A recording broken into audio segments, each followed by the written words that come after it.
કેમ છે બાળકો? મજામાં? જુઓ, છેલ્લા લેક્ચરમાં આપણે સ્વાધ્યાય 14.3 પૂરું કર્યું હતું. એટલે આ લેક્ચરમાં આપણે સ્વાધ્યાય 14.4 શરૂ કરીશું. તો એના માટે ફરી પહેલો નવો શબ્દ છે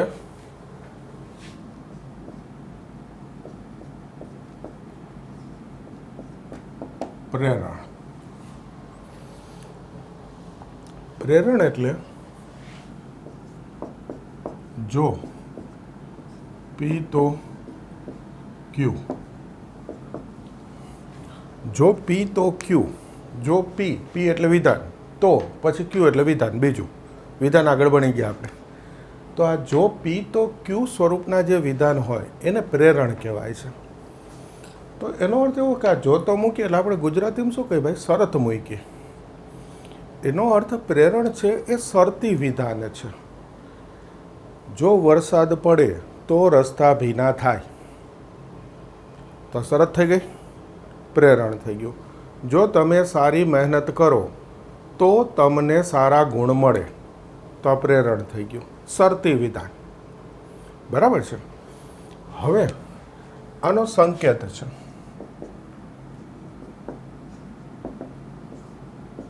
P ઇમ્પ્લાઇઝ ક્યુ. આને શું બોલીશું? ઇમ્પ્લાઇઝ. P ઇમ્પ્લાઇઝ ક્યુ. જો P તો ક્યુ, એને લખાય આ રીતે P ઇમ્પ્લાઇઝ ક્યુ. હવે આની થોડીક માહિતી. આ P એ ક્યુ માટે પર્યાપ્ત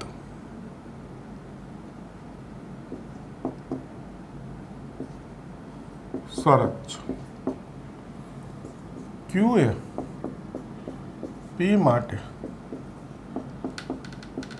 આવશ્યક શરત છે. જો ફરી એક વાક્ય બોલું છું. જો વરસાદ પડે તો રસ્તા ભીના થાય. તો વરસાદ પડે ફરજિયાત ના હોય ભાઈ. પી એટલે શું થયું? વરસાદ પડે. તો વરસાદ તો પડવો હોય તો પડે, ના પડવો હોય તો ના પડે. એટલે એને કહેવાય પર્યાપ્ત શરત. પણ જો વરસાદ પડે તો રસ્તા ભીના થાય જ ભાઈ. થાય જ કે નહીં? એટલે રસ્તા ભીના થાય ક્યુ એ કેવી થઈ ગઈ? આવશ્યક શરત. ક્યુ એ પી માટે શું થઈ ગયું? આવશ્યક. પી છે એ કેવી શરત છે? પર્યાપ્ત. ક્યુ છે આવશ્યક. જો વરસાદ પડે તો રસ્તા ભીના થાય. આમાં વરસાદ પડવો ફરજિયાત નથી એટલે પર્યાપ્ત શરત કહેવાય. પણ જો વરસાદ પડે તો રસ્તા ભીના થાય જ એટલે ક્યુ કેવી શરત કહેવાય? આવશ્યક શરત કહેવાય. બરાબર છે.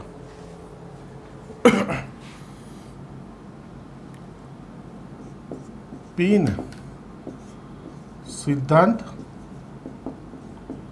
અથવા પૂર્વ વિધાન પણ કહેવાય. સિદ્ધાંત કહેવાય અથવા પૂર્વ વિધાન કહેવાય. ક્યુ ને ઉત્તર, બરાબર છે. ક્યુ ને શું કહેવાય? ઉત્તર વિધાન.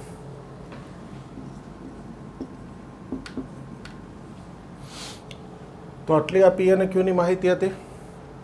હવે પ્રેરણનું સમાનાર્થી. પ્રેરણનું સમાનાર્થી શું થાય? જો પી તો ક્યુ નું સમાનાર્થી જો નિષેધ ક્યુ તો નિષેધ પી. પ્રેરણ જો પી તો ક્યુ એનું સમાનાર્થી શું થાય? જો નિષેધ ક્યુ તો નિષેધ પી. આ નિષેધ આગળ ભણી ગયા આપણે. એને સંકેતમાં લખી દો. પી ઇમ્પ્લાઇઝ ક્યુ નું સમાનાર્થી નિષેધ ક્યુ ઇમ્પ્લાઇઝ નિષેધ પી. સંકેતમાં આ રીતે લખાય. આનો અર્થ એવો થયો કે તો પછીનું વિધાન છે એ આગળ આવી જાય. જો તોની વચ્ચેનું વિધાન છે અથવા એમ બોલો તો પહેલાંનું જે વિધાન છે પછી જતું રહીએ. તો પછીનું વિધાન પહેલાં આવી જાય, તો પહેલાંનું વિધાન પછી. ટૂંકમાં બે વિધાનના સ્થાન ફરી જાય અને બંનેનું નિષેધ થાય. જોઈ લો, બંનેના સ્થાન ફરે અને બંનેનું નિષેધ થાય. તો આ સમાનાર્થી પ્રેરણ કહેવાય. બીજું આવે પ્રેરણનું પ્રતીક. જો P તો Q નું પ્રતીક, જો Q તો P. ખાલી સ્થાન ફરે. પ્રતીકમાં માત્ર સ્થાન ફરે, સમાનાર્થીમાં સ્થાન ફરે અને નિષેધ થાય. આને સંકેતમાં લખી દો. P ઇમ્પ્લાઇઝ Q નું પ્રતીક, Q ઇમ્પ્લાઇઝ P. ખાલી સ્થાન ફરે. પ્રતીક હોય તો માત્ર સ્થાન ફરે, તો પછીનું આગળ આવી જાય, તો પહેલાંનું છે એ પાછળ જતું રહે વિધાન.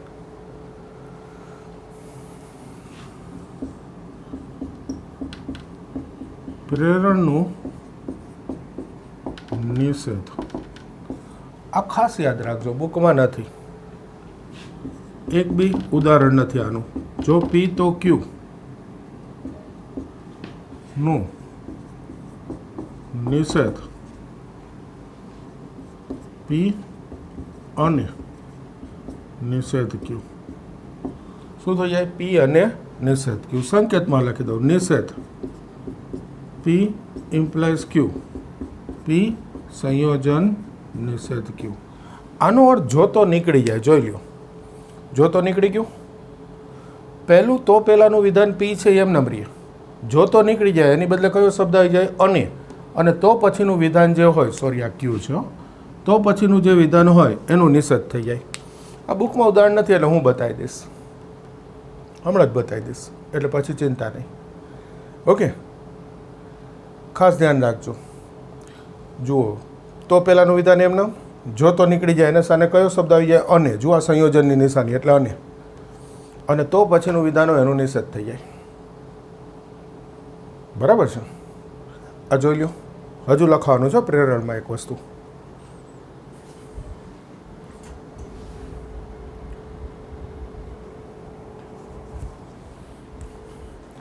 હવે જુઓ, આ પણ કદાચ બુકમાં ના હોય એવું બને. જો બુકમાં હોય કે ના હોય, ટોપિકમાં જે આવે બધું આપણે ભણવાનું.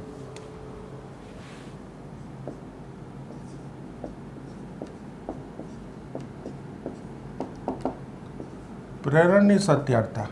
આને કહેવાય સત્યાર્થતા કોષ્ટક. પ્રેરણ હોય જો P તો Q, બે વિધાન હોય P અને Q. આપણે આગળના લેક્ચરમાં શીખી ગયા, બે વિધાનો એટલે 4 વિકલ્પ મળે. લખાય કેવી રીતે? પહેલાં 2 વખત T, 2 વખત F, અને પછી બીજા વિધાન માટે શું લખાય? TF, TF. T એટલે સાચું, F એટલે ખોટું. તો જુઓ, બંને સાચા હોય તો આ સાચું, P સાચું હોય, Q ખોટું હોય તો ખોટું. હવે ખાસ જોજો, P ખોટું હોય ને Q સાચું હોય તો પણ સાચું, બંને ખોટા હોય તો પણ સાચું. તો નિયમ અહીંયાથી બન્યો. નિયમ ક્યાંથી બન્યો? જો TF તો F. નિયમ શું લખીશું?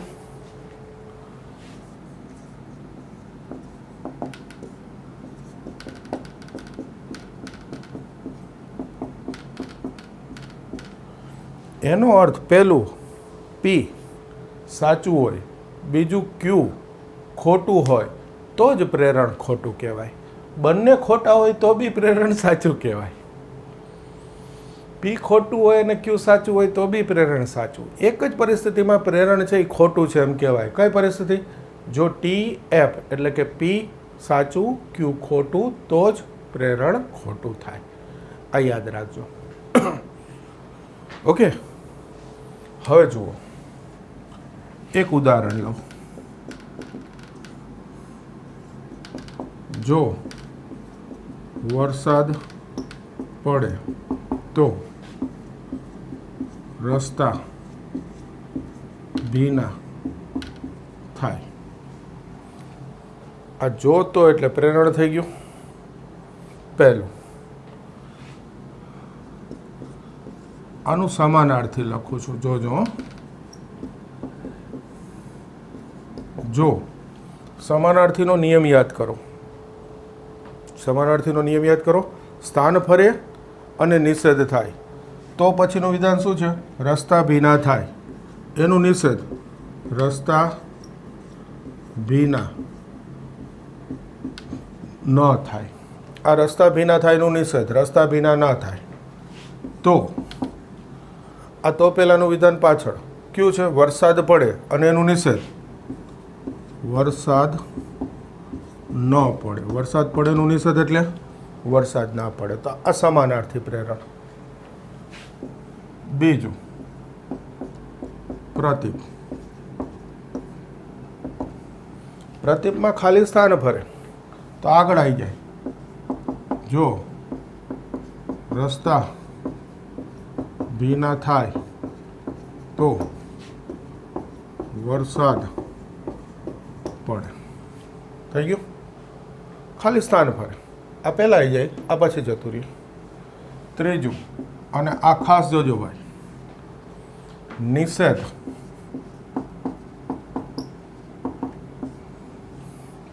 આ જો તો નીકળી જાય. આ પહેલું વિધાન પીએમ નમ રહેશે, વરસાદ પડે. આ પીએમ નમ. જો તો નીકળી જાય એના બદલે કયો શબ્દ આવી જાય? અને. કયો શબ્દ આવી ગયો? અને. જો તોની બદલે. અને આ ક્યુ કહેવાય. આનું નિષેધ થઈ જાય. રસ્તા ભીના થાય એનું નિષેધ, રસ્તા ભીના ન થાય. પ્રેરણ હોય ને એમાં 3 પ્રકારના પ્રશ્નો પૂછી શકાય. એક, આ પ્રેરણનું સમાનાર્થી લખો તો કે સ્થાન ફરે, એકદમ ટૂંકમાં બોલીએ એટલે સ્થાન ફરે નિષેધ થાય. બીજું, એનું પ્રતીપ લખો તો કે માત્ર સ્થાન ફરે. અને ત્રીજું, એનું નિષેધ લખો. નિષેધમાં પહેલું વિધાન પીએમનો, જોતોના બદલે શબ્દ અને પછી ક્યુનું નિષેધ. આ 3 નિયમ ખબર હોય એટલે બધું થઈ જાય. જો આ રીતે પ્રશ્નો પૂછાતા હોય છે. આ 77 કોર્સ ટેબલ છે ભાઈ, એનો ઉપયોગ કદાચ બુકમાં નથી પણ એ તમને બીજે ક્યાંક કામ આવશે. જે ડબલી કરતા હતા એમાં આવે, જરૂર પડે. ઓકે, તો આ પહેલો ટોપિક હતો પ્રેરણ, ઇમ્પ્લાઇઝ. હજી એક ટોપિક છે, પહેલાં આ કરી દઉં.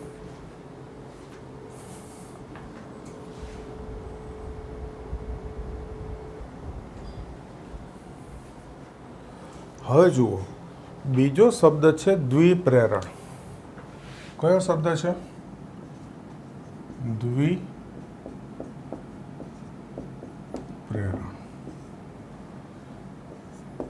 જો પી તો અને તો જ ક્યુ. જો પી તો ક્યુ, આ પ્રેરણ. અને જો પી તો અને તો જ ક્યુ, આને કહેવાય દ્વિપ્રેરણ. પ્રેરણ છે એ શરતી વિધાન છે. તો આ દ્વિપ્રેરણ છે એ શરતી વિધાનને વધારે ભારપૂર્વક રજૂ કરવું હોય. જ્યારે આપણે ગુજરાતીમાં એમ કહીએ કે કંઈક બોલતા હોઈએ અને આપણી રજૂઆત છે વધારે ભારપૂર્વક મક્કમતાથી કરવાની હોય ત્યારે આપણે આ શબ્દનો ઉપયોગ કરીએ, તો અને તો જ. જો મહેનત કરશો તો અને તો જ સારા ગુણ મળશે. આ ફેવરેટ ઉદાહરણ કહેવાય, તમને સમજાય એવું. તો દ્વિપ્રેરણનું ઉદાહરણ થઈ ગયું. એનો સંકેત પી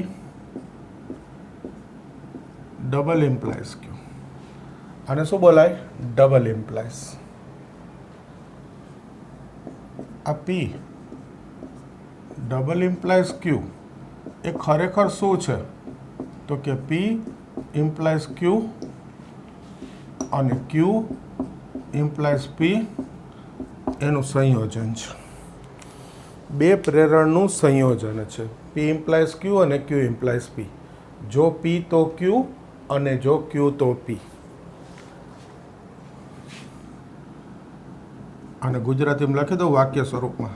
જો પી તો ક્યુ અને સંયોજન એટલે અને, જો ક્યુ તો પી. આ બેનું સંયોજન છે. આ ખાસ યાદ રાખજો, કદાચ બુકમાં ના હોય. બરાબર છે, આપણે યાદ રાખવાનું. સત્યાર્થતા. બે વિધાન છે પી ક્યુ. દ્વિપ્રેરણની સત્યારતા નક્કી કરવી છે. બે વિધાન હોય, હવે ખબર છે 4 વિકલ્પ આવે. લખાય કઈ રીતે? તો કે પહેલામાં 2 વખત ટી, 2 વખત એફ, બીજામાં ટીએફ ટીએફ. જો આ ટી થાય, આ એફ થાય, આ એફ થાય અને આ ટી થાય, તો જુઓ અહીંયા ટી થશે, બીજો અહીંયા પણ ટી થશે. સરસ વસ્તુ છે, જોજો. બંને સાચા હોય તો સાચું, અથવા બંને ખોટા હોય તો ખોટું. સોરી, સાચું. તો નિયમ શું બને? બંને ટી અથવા બંને એફ તો ટી. બંને સાચા હોય અથવા બંને ખોટા હોય તો દ્વિપ્રેરણ સાચું આવે. એક સાચું ને એક ખોટું હોય, પી અને ક્યુમાંથી એક સાચું ને એક ખોટું, તો દ્વિપ્રેરણ ખોટું છે એમ કહેવાય. આનો ઉપયોગ નથી બુકમાં, પણ શીખવું જરૂરી છે. બોલો, ખ્યાલ આવે છે? તો આ મુદ્દો થઈ ગયો દ્વિપ્રેરણનો. બરાબર છે. હવે હું ટેક્સ્ટબુકમાંથી સ્વાધ્યાય શરૂ કરીશ, પણ જો સ્વાધ્યાયમાં કંઈ નથી, આવા જ વાક્યો છે. હમણાં મેં એક ઉદાહરણ લીધું, એ ખાસ સમજવાનું. આ હું સમજાવું જ્યારે ટોપિક લઈ એ સમજવાનું છે. બરાબર છે. આગળના લેક્ચરમાં જોયું તમે, સ્વાધ્યાયમાં કશું નથી. જે શીખવાનું છે, હું બોલીને ટોપિક શીખવાડું છું એ શીખવાનો છે અને એ યાદ રાખવાનો છે. સરસ, તૈયાર કરી દો.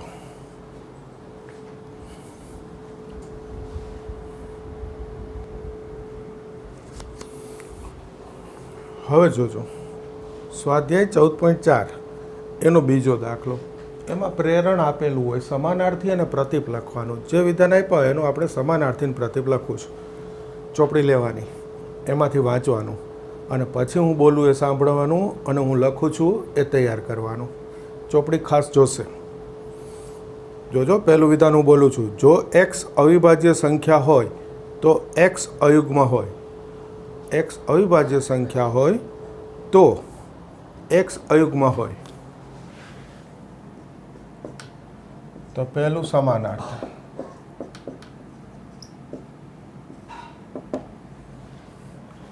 તો સમાનાર્થી એટલે શું કીધું આપણે? સ્થાન ફરે નિષેધ થાય. તો આમાં તો પછી છે એક્સ અયુગ્મ હોય. જો એક્સ અયુગ્મ સંખ્યા ન હોય, હોયનું નિષેધ શું? ન હોય. બરાબર છે. તો હવે આગળનું વાક્ય છે એક્સ અવિભાજ્ય સંખ્યા હોય તો એક્સ અવિભાજ્ય સંખ્યા, હોયનું નિષેધ શું? ન હોય. જુઓ, બંનેના સ્થાન ફેરવી નાખ્યા. આ પછી હતું, આગળ લઈ લીધું. આગળ હતું એ પછી જવા દીધું, અને નિષેધ કરી દીધું. હોય એમ હતું તો નિષેધ શું કર્યું? ન હોય. બીજું, પ્રતીપ. પ્રતીપમાં માત્ર સ્થાન ફરે. એનો અર્થ, જો એક્સ અયુગ્મ સંખ્યા હોય તો એક્સ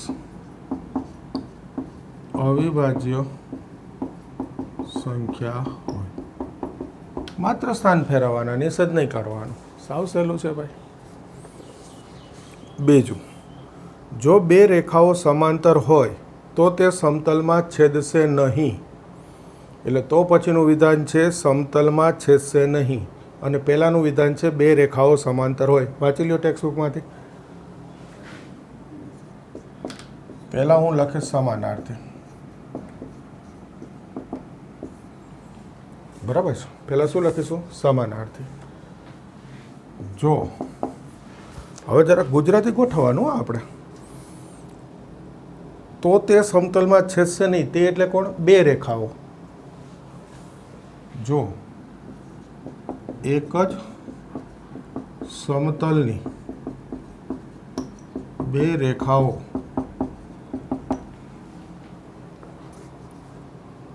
છેદશે નહીં, એનું નિષેધ એટલે છેદે, તો તે. હવે પહેલાંનું વિધાન છે બે રેખાઓ સમાંતર હોય તો તે રેખાઓ સમાંતર હોયનું નિષેધ શું થઈ જાય? ન હોય. જો સ્થાન ફેરવા નિષેધ કર્યું અને આ વાક્યમાં મેં થોડુંક ગુજરાતી ગોઠવું તો જો બે રેખાઓ સમાંતર હોય તો તે સમતલમાં છેદશે નહીં. તો તે સમતલમાં છેદશે નહીં તે એટલે તેથી થોડું કરાય તે સમતલમાં છેદે. તે એટલે કોણ? બે રેખાઓ.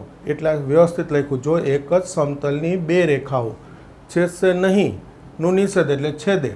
તો હવે તે લખી નાખ્યું તે રેખાઓ સમાંતર હોયનું નિષેધ ના હોય. અને પ્રતીપ તો તમને ખ્યાલ આવી ગયો.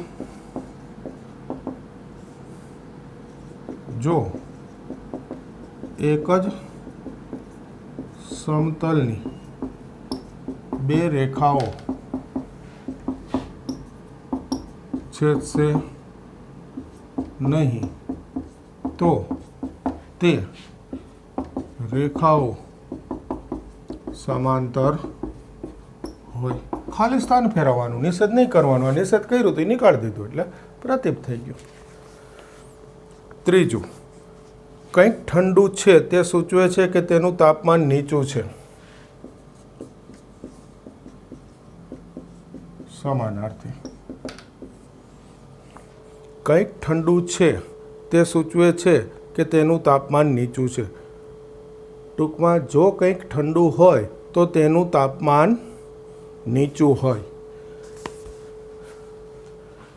સમાનાર્થી. જો તાપમાન નીચું ન હોય તો તે ઠંડુ ન હોય. પહેલું તો આનું વિધાન સમજવાનું. કંઈક ઠંડુ સૂચવે છે, ઠંડુ છે તે સૂચવે છે કે તેનું તાપમાન નીચું છે. તો આનો અર્થ શું થયો? જો કંઈક ઠંડુ છે તો તેનું તાપમાન નીચું છે. તો તાપમાન નીચું છે એનું નિષેધ નીચું ના હોય. ઠંડુ છે એનું નિષેધ ઠંડુ ના હોય. અને પ્રતીપ.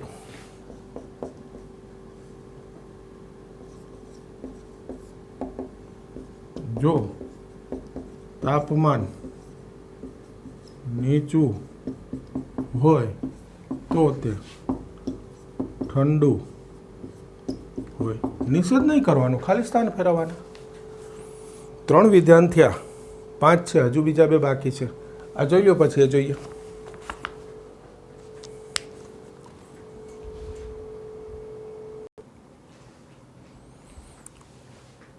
હવે જુઓ ચોથો. જો તમે ભૂમિતિ સમજી શકો નહીં તો તમે તાર્કિક સાબિતી આપવાનું જાણતા ના હો. પહેલું આનું સમાનાર્થી લખું છું.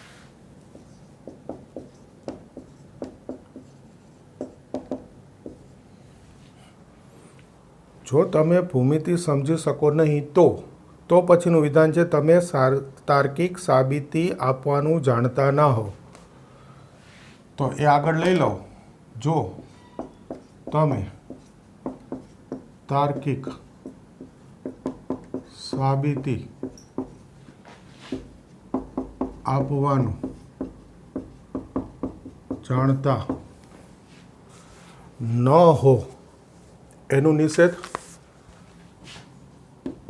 હો. તો હવે આગળનું વિધાન હતું તમે ભૂમિતિ સમજી શકો નહીં એનું નિષેધ. તો તમે ભૂમિતિ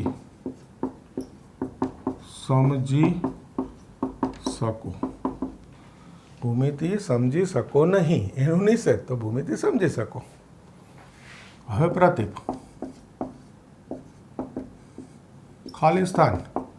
જો તમે આનું આજ તાર્કિક સાબિતી આપવાનું જાણતા ન હો તો નિષેધ નહીં કરવાનું, એટલે ન હોય એમ રહેશે. તો તમે ભૂમિતિ સમજી શકો નહીં એમને નિષેધ નહીં કરવાનું.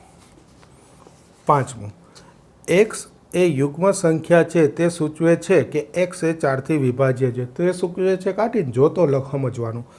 જો x યુગ્મ સંખ્યા હોય તો x એ 4થી વિભાજ્ય છે. આવું સમજવાનું વાક્ય.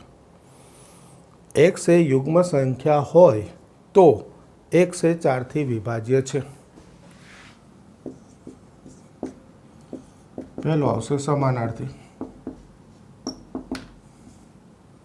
જો જુઓ પહેલાં તો પછીનું વિધાન છે x એ 4થી વિભાજ્ય છે. x એ 4થી વિભાજ્ય છે એનું નિષેધ ન હોય તો હવે તો પહેલાંનું વિધાન છે x યુગ્મ સંખ્યા છે. x યુગ્મ સંખ્યા નથી. થઈ ગયું નિષેધ. પ્રતીપ. પ્રતીપમાં ખાલી સ્થાન ફેરવવાનું. જો x એ 4થી વિભાજ્ય હોય તો x યુગ્મ સંખ્યા હોય. આ નથી લખો ન હોય લખો બધું ચાલે હો. આમાં ખાલી સ્થાન ફેરવ્યું છું. તો આ મેં તમને શીખવાડી દીધું પ્રેરણનું સમાનાર્થી અને પ્રતીપ. આવું પૂછી શકાય ભાઈ. ઓકે, આવું પૂછી શકાય. ક્લિયર? 100% કરી દો. ચલો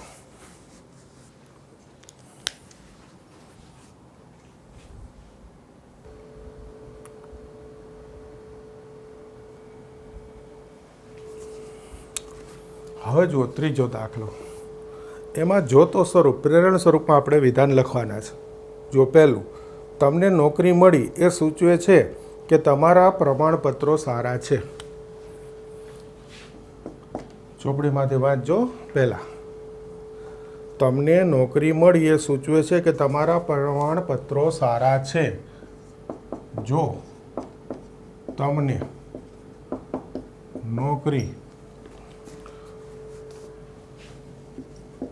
મળી હોય તો તમારા પ્રમાણપત્રો સારા હોય. ઓકે, જો તો લગાડીને વાક્ય લખી નાખવાનું. બીજું, 1 મહિના માટે હૂંફવાળા રહે તો કેળાના ઝાડ ખીલે છે. તો જો કેળાના ઝાડ, થોડું ગુજરાતી ગોઠવામાં, 1 મહિના માટે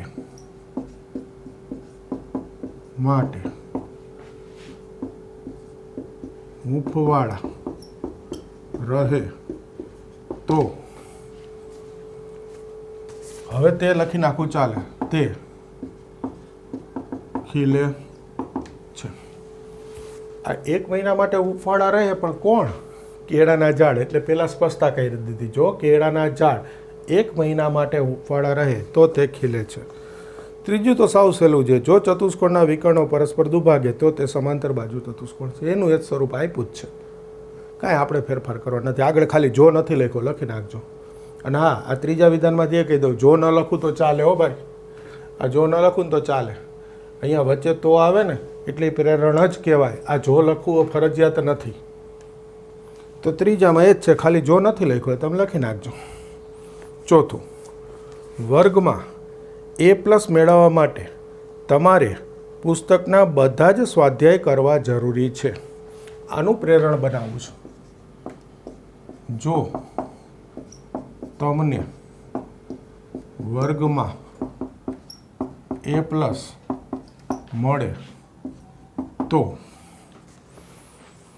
જો તમને વર્ગમાં A+ મળે તો પુસ્તકના બધા જ સ્વાધ્યાય તમે પુસ્તકના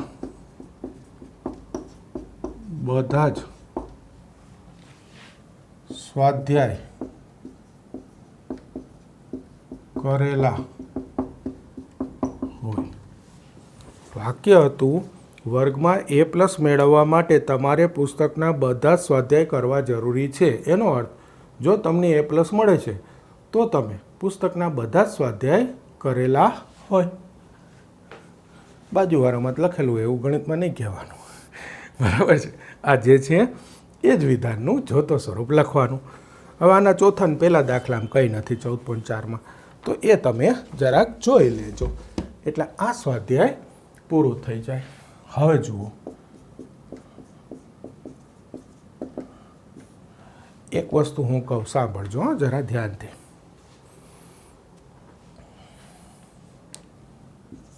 જો 3 અયુગ્મ સંખ્યા હોય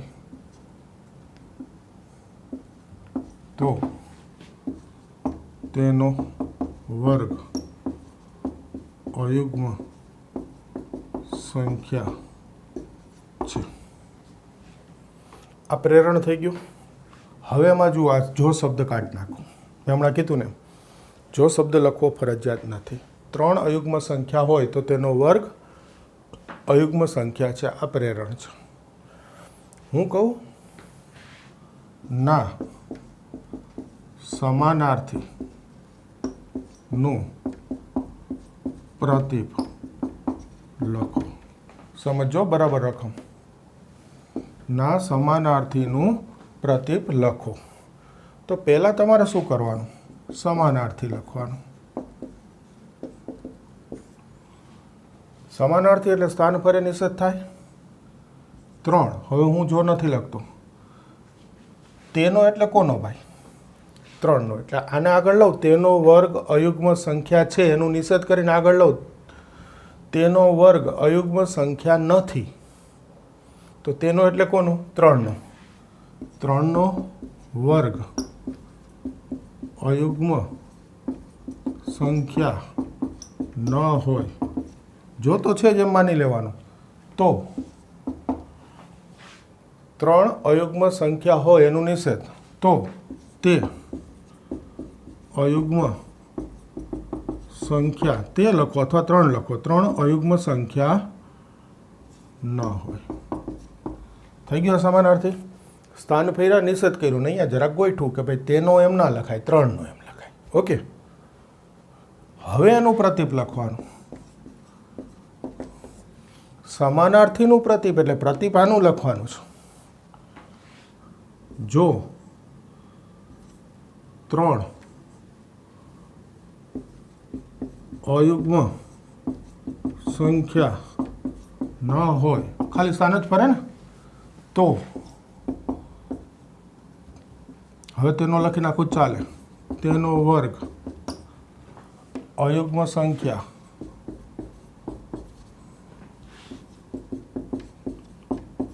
ન હોય.